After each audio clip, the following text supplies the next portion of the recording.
세상을 살다 보면요, 가끔은 포기할 때가 있고 또 포기하고 싶어질 때도 있습니다. 아, 이제 그만하고 싶다.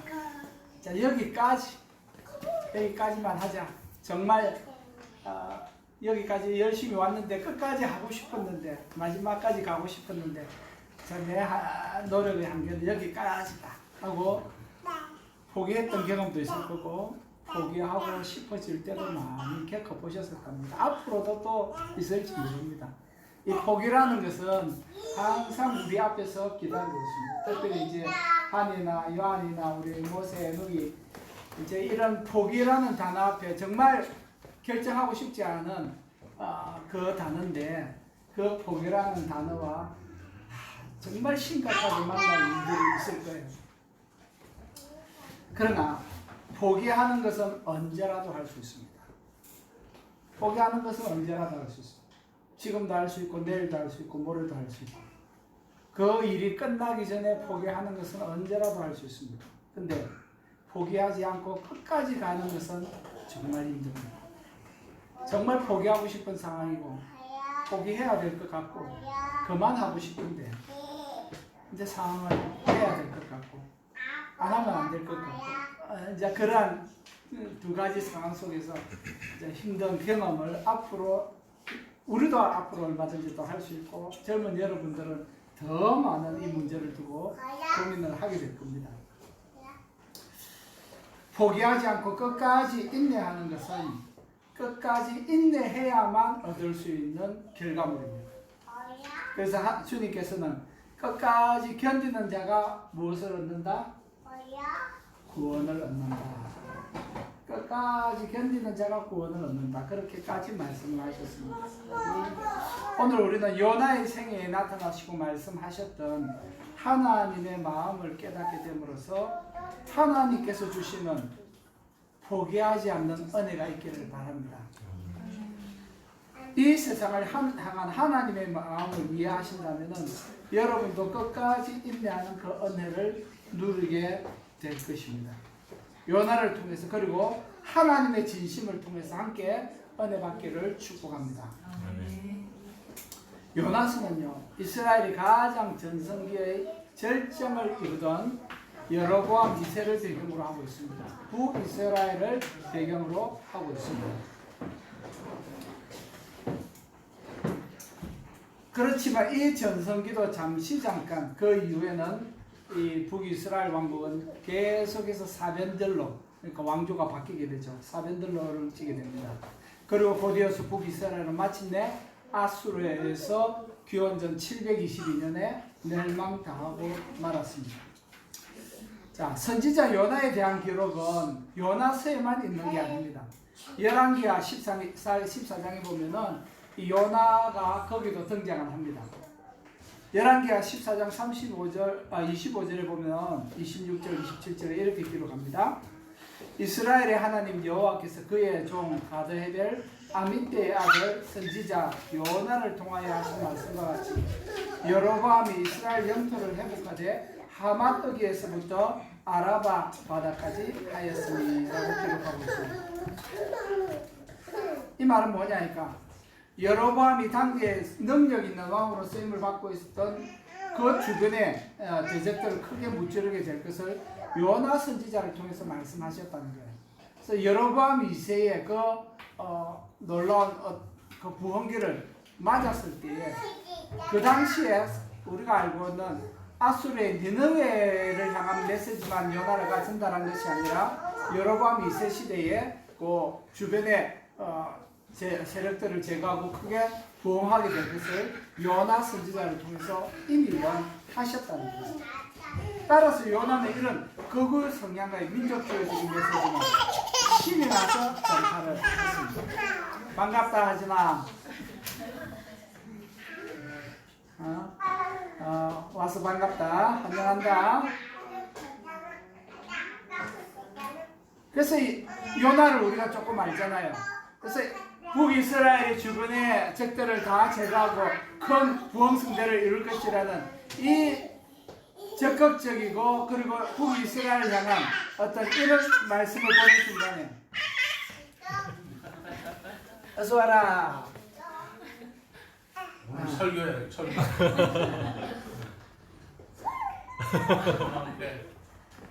이거 누가 계시나? 저기나. 자, 어디 아빠랑 행군 준비. 아빠랑 행군 준비.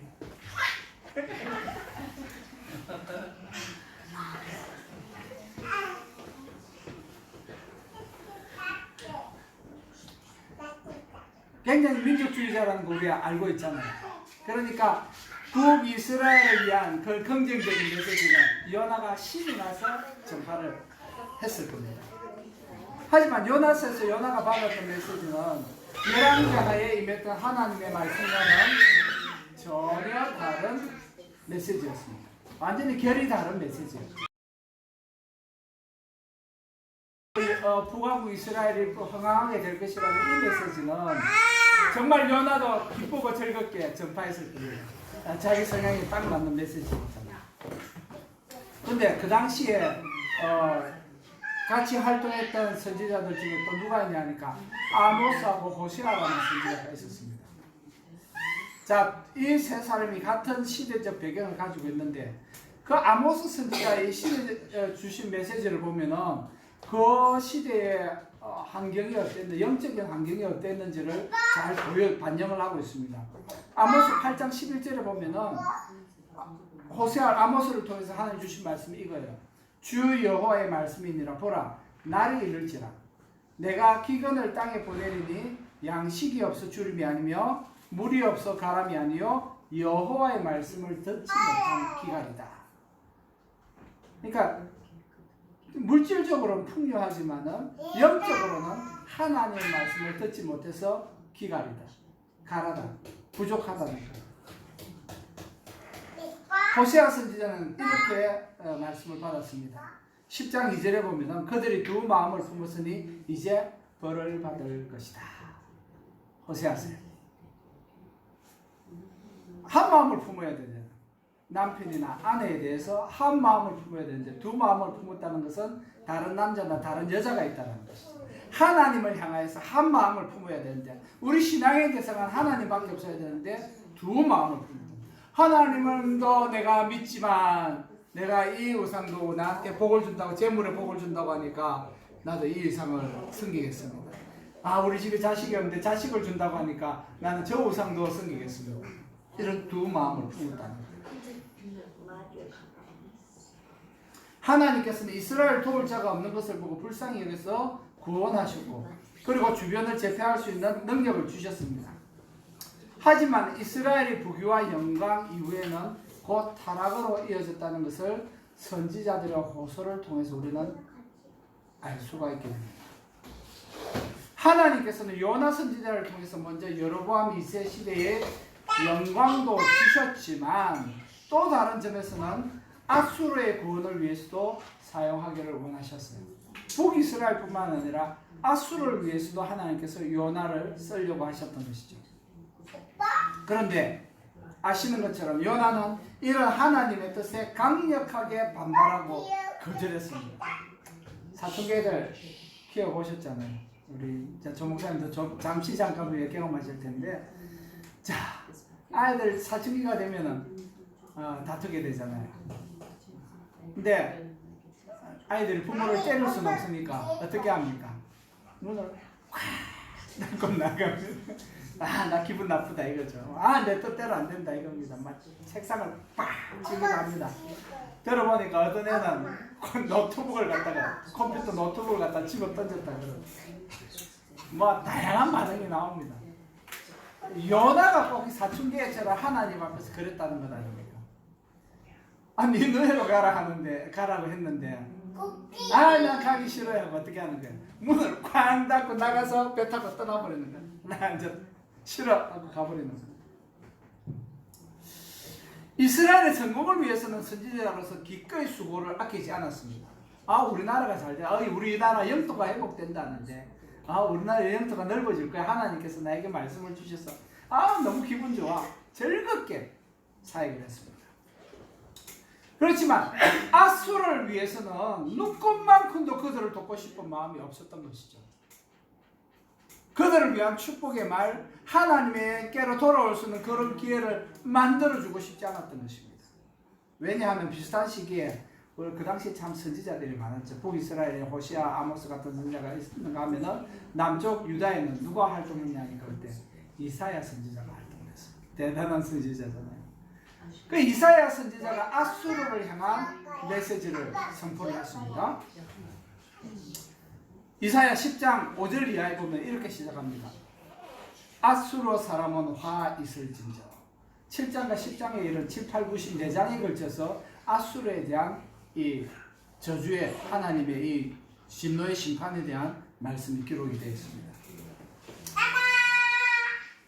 이 본문에 보면 여기 파괴하면 멸절하는 대상에 북이스라엘의 수도 사마리아가 포함되어 있습니다. 그러니까 요나의 입장에서는 자기 조국의 수도가 아수르에 의해서 파괴된다는 말씀이 이사야 선지자를 통해서 선포가 됐거든요. 그러니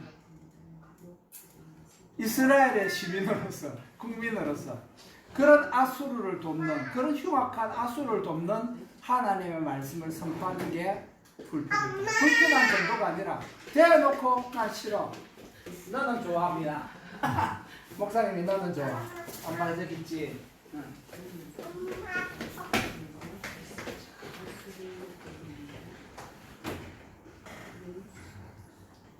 자기 나라의 수도 사마리아가 철저하게 파괴되는 메시지를 받은 이상, 아니 이 아수르가 우리 조국을 이렇게 황폐시켜버릴 텐데 내가 왜 그 나라 사람들을 위해서 헌신해야 되지? 하는 마음이 드는 것은 너무나도 자연스러운 일입니다. 그렇지 않습니까? 여러분 안 그러시겠어요? 편안하게 아수르여 돌아오라 하실 수 있겠습니까?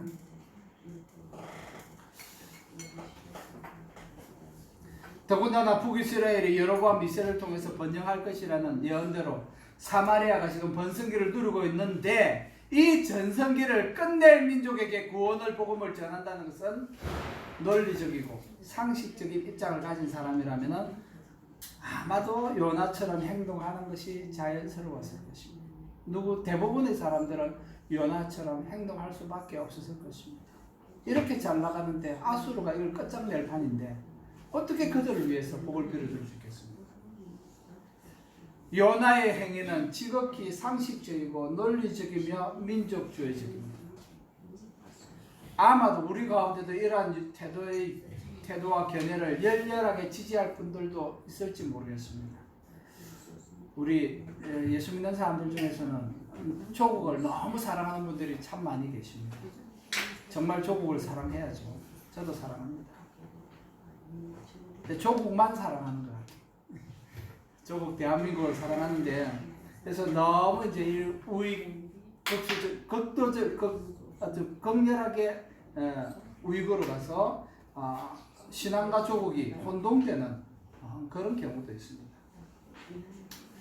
우리는 그런 견해와 태도가 당연하다고 생각할 수도 있습니다. 당연히 조국을 사랑해야죠.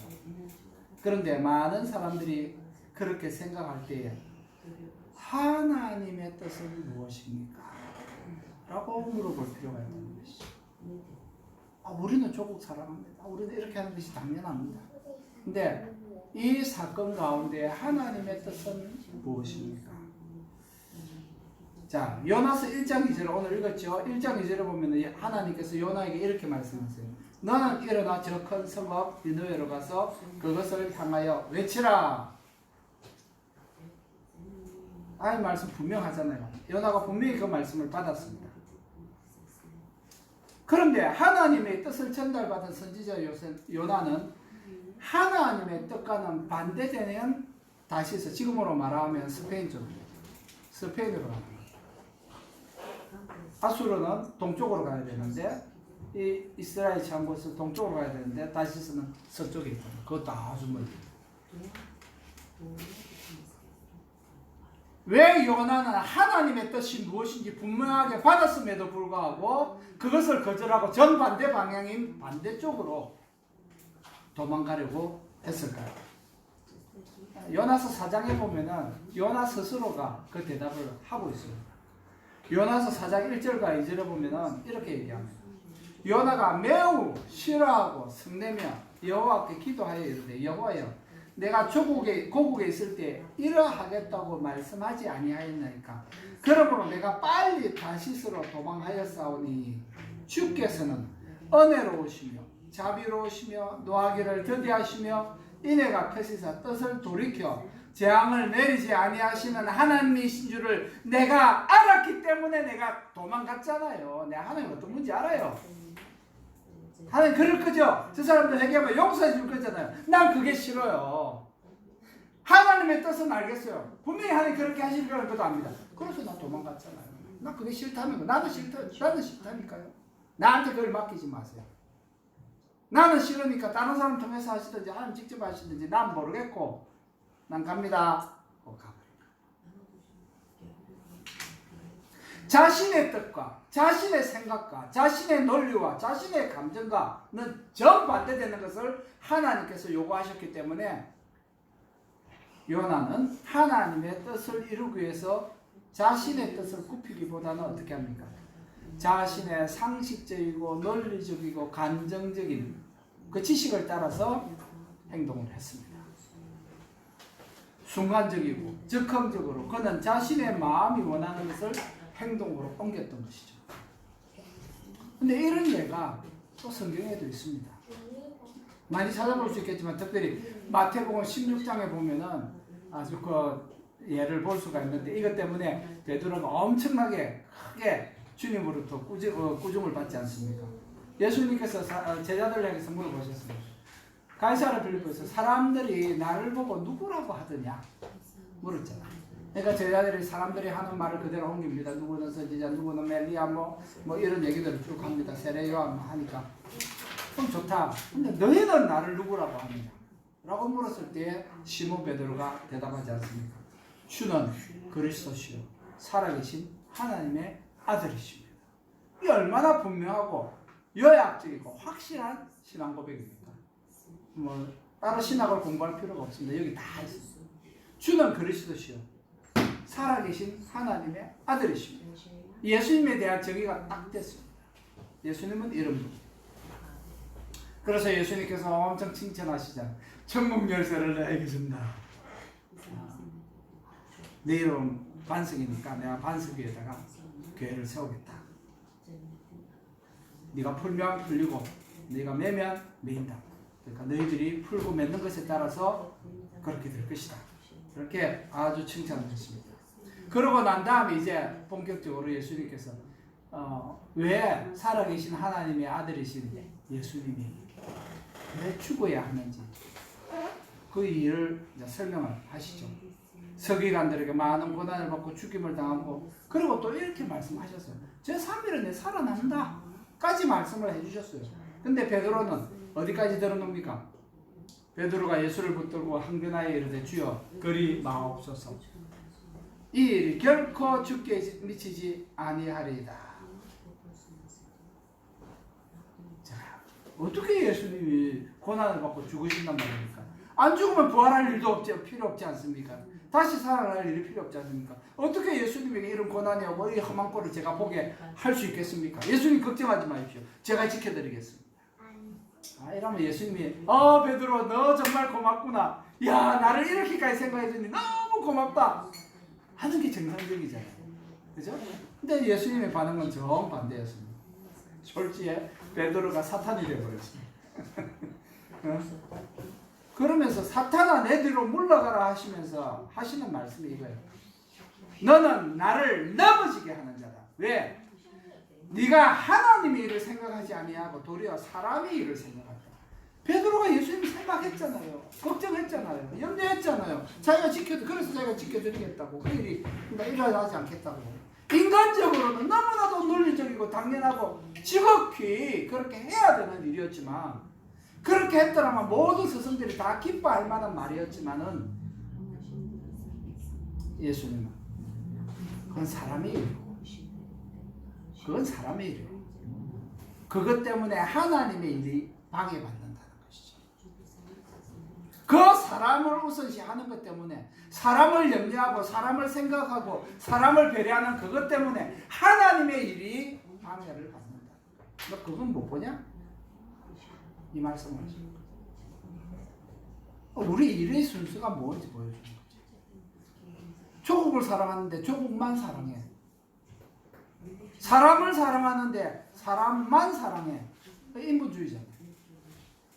그래서 사람을 배려하고 고려하는 것이 우리 기독교 정신의 배경에 있는 거 분명히 맞는데, 말씀 가르침대로 하려면 사람이 제일 우선시 돼야 되는 거 맞잖아요. 근데 사람만 우선시 되는 것은 성경이 요구하는 것이 아니에요. 그래서 우리는 창조 질서를 포함한 하나님의 뜻이 우리에게 말씀이 우리에게 무엇을 요구하는지를 함께 살펴봐야 돼요. 거기서 사람이 죽어야 되는 거지. 사람을 살려야 되는 상황이지. 하나님의 말씀이 하나님의 뜻이 내게 무엇을 요구하는지를 우리는 봐야지. 우리는 그래야지 우리는 신앙이에요. 하나님의 뜻에 따라 사는 사람이라는 것이죠. 그래서 이 세상은 인본주의로 가는 거예요. 사람이 최우선입니다. 사람만 최우선입니다. 이러한 상식과 철학과 세상이 굴러가는 이 분위기 속에서 신앙인으로서 하나님을 사랑하는 사람으로서 하나님의 뜻을 이 땅에 실천해내야 되는 사람은 이러한 분위기 속에서 어떻게 살아야 하느냐가 우리의 숙제인 거죠. 예수님께서 정확하게 베드로에게 말씀하셨어요. 너는 사람의 일만 생각하고 하나님의 일을 생각 안 해.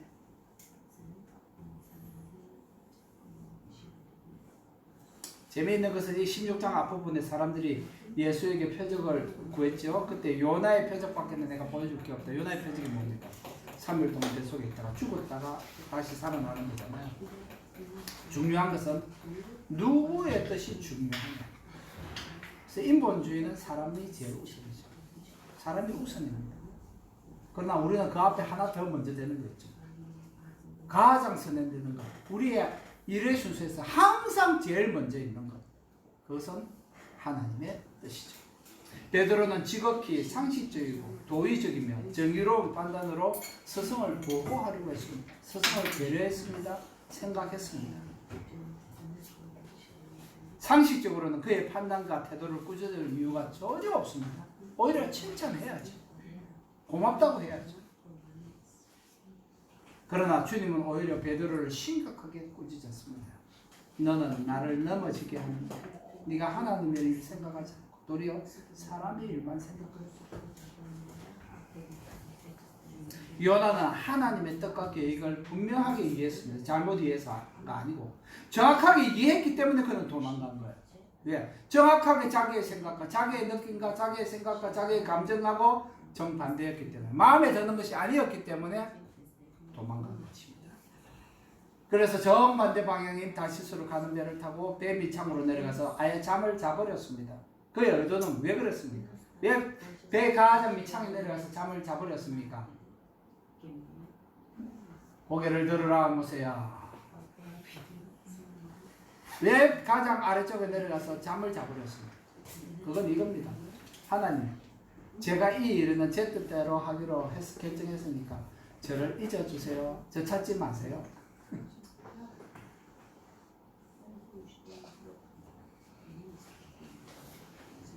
그러나 하나님은 당신의 뜻도 요나를 니느웨의 구원을 위해서 사용하시려는 그 계획에도, 그리고 니느웨 즉 아수르를 구원하는 일에도 결코 뜻을 바꾸지 않았습니다. 요나가 원하는 대로, 요나가 포기했다고 그랬어, 요나가 도망갔다고 그래서 하나님은 계획을 수정하지 않았다는 것이죠. 1장에서 요나는 선원들에 의해서 수장을 당했습니다. 던져버렸죠. 그렇게 해야 살 수 있다 그러니까 어쩔 수 없잖아요. 살기 위해서 요나를 바닷속에 던져버렸습니다. 2장에서는 요나는 죽기를 각오했지만은 물고기 뱃속에서 짠물만 마시면서 3일 동안 자기의 죄를 해결했습니다. 뱃속에 그 냄새 나는 데서 짠물 마시면서 지내보세요. 죽을 생각으로 나를 바다에 던지라 했고, 던지면 정말 죽을 줄로 생각했겠죠. 죽고 싶었겠죠. 그 배 밑창까지 내려가는데 하나님 찾아오셔가지고 덜 치워내니까, 하나님 그럼 한번 해봅시다. 나는 싫으니까, 죽어도 싫으니까 나 한번 죽여보세요 하고 나를 던지라는 거예요. 요나가 아마 그런 오기가 있었을 거예요. 죽을 생각으로 나를 바다에 던지라 그런 거예요. 정말 도망갈 데가 없으니까 죽고 싶었던 거죠. 죽으려고 그랬습니다. 오기로. 근데 뱃속에 들어가서 죽었습니까? 물고기 뱃속에서 죽고 싶었지만 못 죽었어요. 안 죽는 거죠. 하나님께서 살려두시는 거. 근데 요나의 신경 변화는 뭐였겠습니까? 내가 정말로 잘못했겠구나 보다는 여기 사는 걸 죽는 것보다도 여기 사는 게 더 힘들다는 거죠. 물고기 뱃속에 있는 게 더 힘들었던 거죠. 나가고 싶었던 거예요. 물고기 뱃속에서. 그런데 회개할 수밖에 없었겠죠. 요나 아직 변화되지 않았어요. 4장에 갈 때까지는 2장에 요나 아직 변화 안 받았습니다. 아마 그 상황에서 벗어나기 위해서 회개할 수밖에 없었던 것이죠. 물고기 뱃속에서 짠물만 마시면서 죄를 회개했습니다. 3장에서 보면 이제 드디어 회개했으니까 사역지로 가잖아요. 자신의 사역지가 된 느느웨로 3일을 가서 마지 못해서 하나님의 뜻을 선포합니다. 뭐라고 합니까? 4절에 보니까 3장 4절에 요나가 그 성읍에 들어가서 하루 동안 다니며 외쳐 이르되 40일이 지나면 니느웨가 무너지리라. 다른 설명도 없어요. 요나가 기대하는 건 뭡니까? 이 40일이 지나면 이 니느웨 성이 무너지는 것을 기다리고 있는 사람이에요. 무너진다 알았지 너가? 하나님께서 40일이 지나면 이 니느웨 성을 무너뜨릴 거다. 하나님 뜻이지요? 나 전했습니다. 우리도 설교할 때 어떻게 합니까? 정말 이 간절하고 마음을 담아서 열정적으로 피를 토하듯이 설교하지 않습니까? 근데 이 요나의 마음속에는 그게 없었던 거죠. 그런 감동이 없었습니다. 40일이 지나면 니느웨 무너진다. 끝.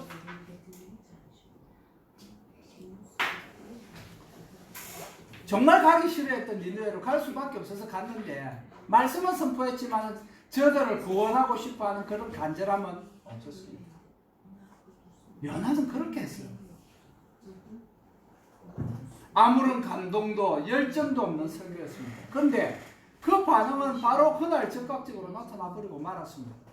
이 사람들이 회개하면 안 되는데, 회개하면 하나님 마음을 바꾸기 때문에 이 사람들 회개하면 안 되는데, 그날 그 말씀을 들은 사람들이 즉각적으로 회개하기 시작하고 그 소식은 왕에게까지 가버렸습니다. 어떻게 그렇게 빨리 가는지. 요나가 직접 왕한테 설교한 것도 아니거든, 선포한 것도 아니었는데 왕에까지 소식이 가서 왕이 그 소식을 듣고 전국적으로 금식을 선포합니다. 회개를 선포합니다. 이 감동 없는 설교를 듣고 느느웨의 모든 백성은 물론이고 메시지를 전달 받은 왕조차도 해결을 해버리고 말았습니다. 전혀 기대하지 못했던 상황이었고 기대하기 싫었던 상황이었습니다. 전국적이고 민족적인 대부흥이 일어나고 말았죠. 단 하루의 선포로 12만 명이 동시에 얘기하는 대부흥의 역사가 아수르에서 일어났습니다. 요나 때문에. 요나를 통해서. 바로 그 현장의 메신저가 요나였습니다. 그런데 정작 요나는 이 대부흥을 전혀 관심이 없었습니다.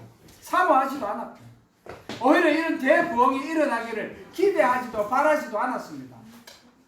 그는 40일이 지나면 이 니느웨 성이 멸망당하기를 오히려 학수고대했던 사람이었습니다. 그는 회개하지 않으면 임하게 될 그 재앙을 사모하면서 기다렸습니다. 그들이 만나게 될 그 재난, 하나님의 분노의 심판을 그는 기다렸습니다. 부흥을 기다린 게 아니라 저들이 회개하지 않음으로 말미암아 하나님의 심판이 임하는 것을 보려고 간절히 기다렸습니다. 제가 이날에 와서 세 가지 기도 제목을 나는 가지고 있다고 말씀드린 적이 있습니다. 첫째는 이 땅에 영적 대부흥이 일어나기를 정말 간절히 소원합니다. 둘째는 이 땅의 영적 부흥을 위해서 하나님 저를 설교자로 좀 사용해 주시오. 말씀 전하는 자로 사용해 주십시오. 25년 전부터 그렇게 기도했습니다. 세 번째 기도 제목이 뭐냐니까 그 영적 부흥의 때에 하나님 저를 사용해 주십시오. 그래서 그 영적 부흥의 현장에 제가 있게 해 주십시오. 특히 영적 부흥의 현장을 제가 보고 싶습니다. 그렇게 그 세 가지를 터키에 왔을 때 이후로 지금까지 그 기도 제목을 마음에 품게 하셨어요. 미안성인 것 같고 원하지도 않았던 요나의 소원은 순식간에 이루어져 버리고 말았습니다. 참 이러니까 원하지도 않고 감동도 없이 그렇게 전해도 하나님의 뜻은 일어납니다. 간절히 우리는 지금 몇 년을 지금 이러고 사모하면서 수십 년을 하나님 부흥을 주세요 하고 이러는데 아직 그런 기회는 안 보이고,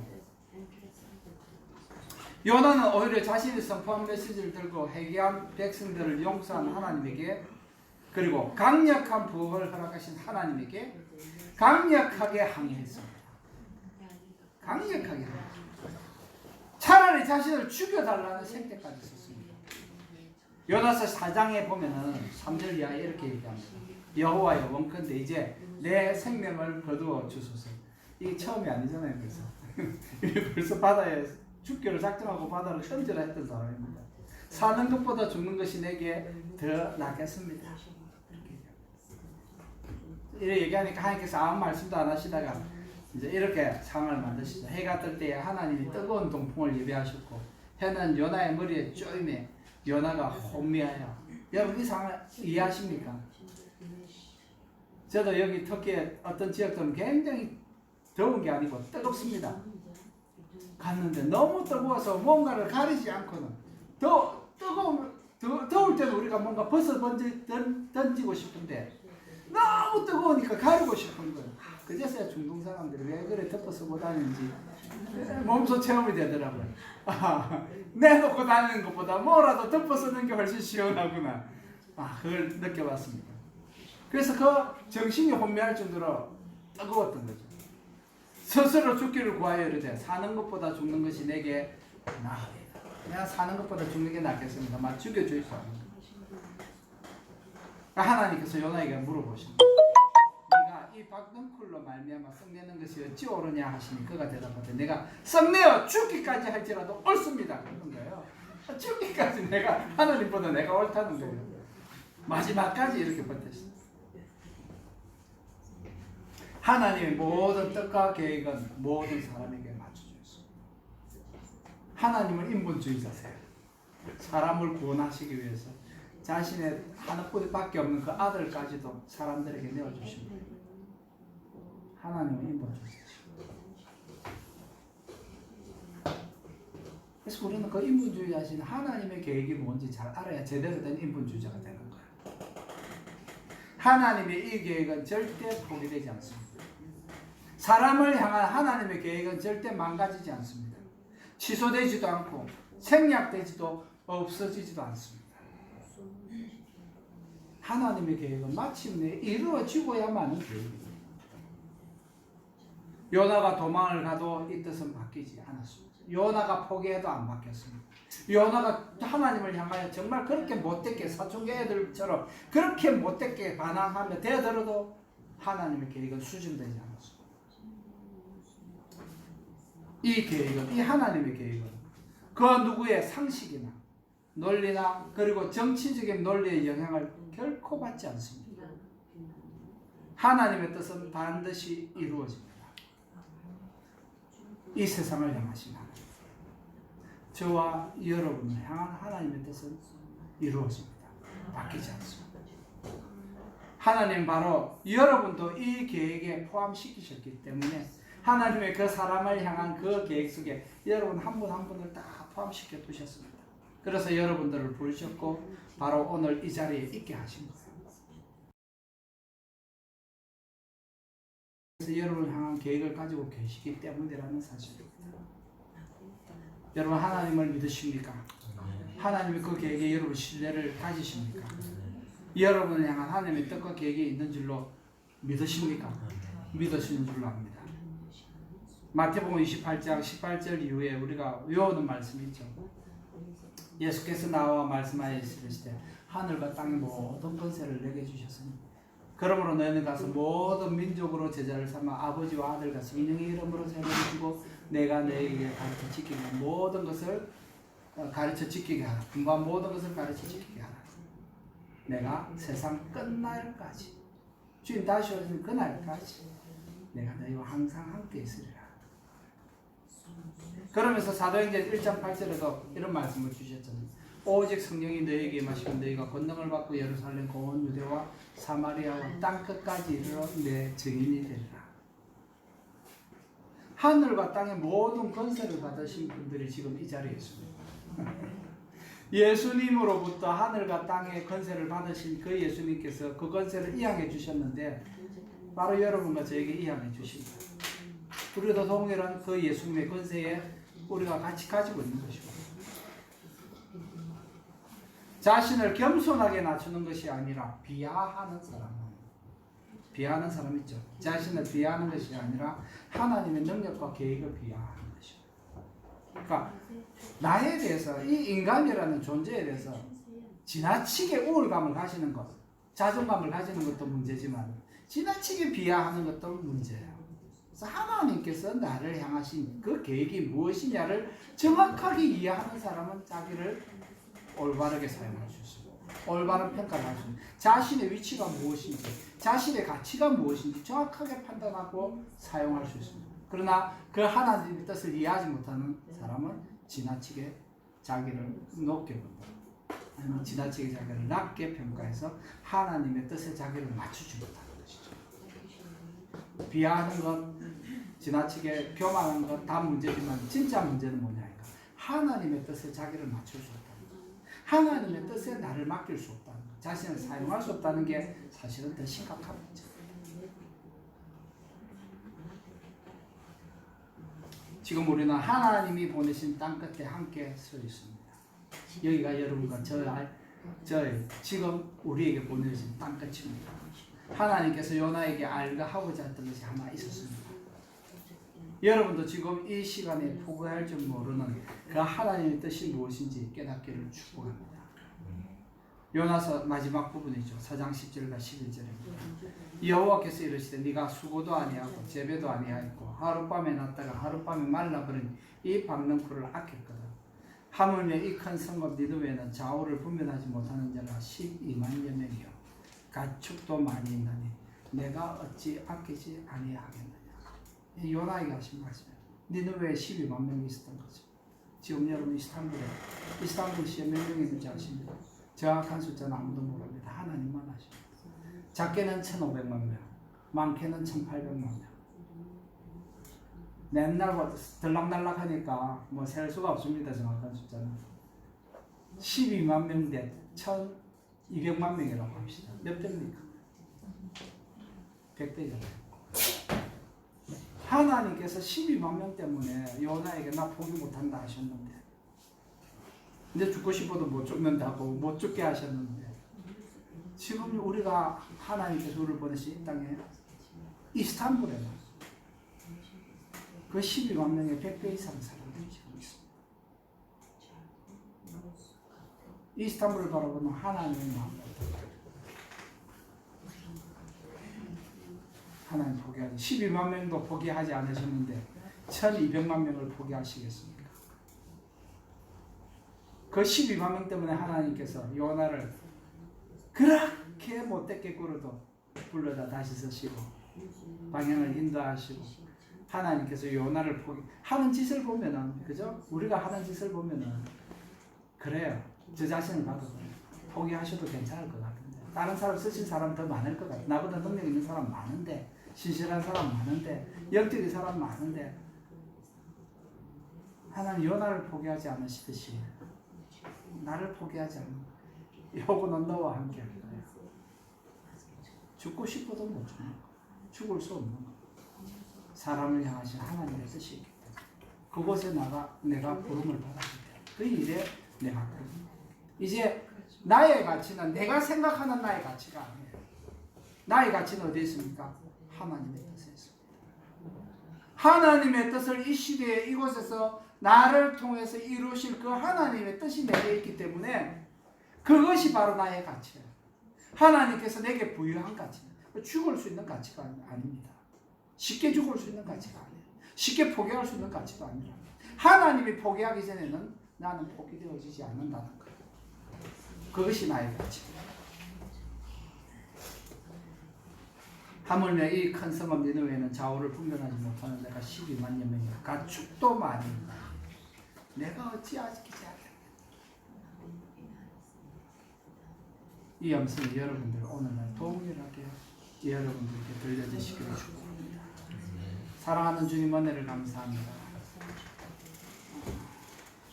능력 많으신 주님께서 더 귀한 종들을 통하여 더 많은 일들을 하실 수 있음에도 불구하고 기어코 나를 통하여 일하시기를 기뻐하시는 주님께서 나를 포기하지 않으시니 그저 감격하고 감사할 뿐입니다. 그러므로 나의 생각밖에 없습니다.